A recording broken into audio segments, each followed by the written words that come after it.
নবী বলছেন, আল্লাহ আমি গরিবের সাথে বাঁচতে চাই, আমি গরিবের সাথে মরতে চাই, আমি গরিবের সাথে হাসরের ময়দানে দাঁড়াইতে চাই। আমার উম্মতের সবচেয়ে দুর্বল, আমার উম্মতের দিন আইনা দিন খায়, ওই লোকটাও যেন বলতে না পারে, হায় নবী কি আর, নবী তো ছিলেন রাজপ্রাসাদে, নবীর তো ছিল স্বর্ণের পাহাড়, উনি আমার দুঃখ বুঝবেন কেমনে? কথা বোঝেন নাই?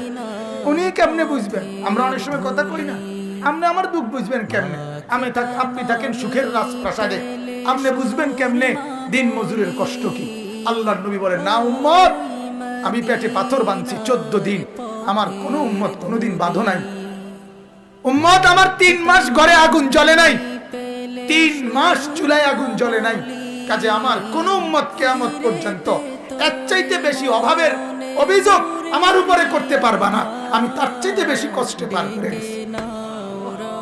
আমি তোমাকে ভাইবা, আমি তোমাকে ভাইবা, আমি তোমার সাথেই থাকতে চাইছি, তোমার সাথেই মরতে চাইছি, নাহলে আমার মাওলা তো আমারে দিতে চাইছিল অনেক, ঠিক কি না বলেন? দিতে চাইছে না অনেক। নবী চাইলে আল্লাহ কি কি দিত? কথা কয় না, কি কি দিত?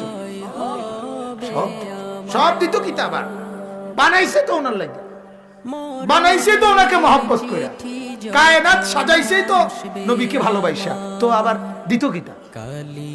আল্লাহ তো যেন বলতো যে বন্ধু সবে তো আপনার দিলাম, তবুও তো আল্লাহর নবী সাল্লাল্লাহু আলাইহি সাল্লাম আমরা যেন কোনোদিন বলতে না পারি যে আমার কষ্ট পাইলে না বুঝতো কষ্ট কারে, ঠিক কি না বলেন?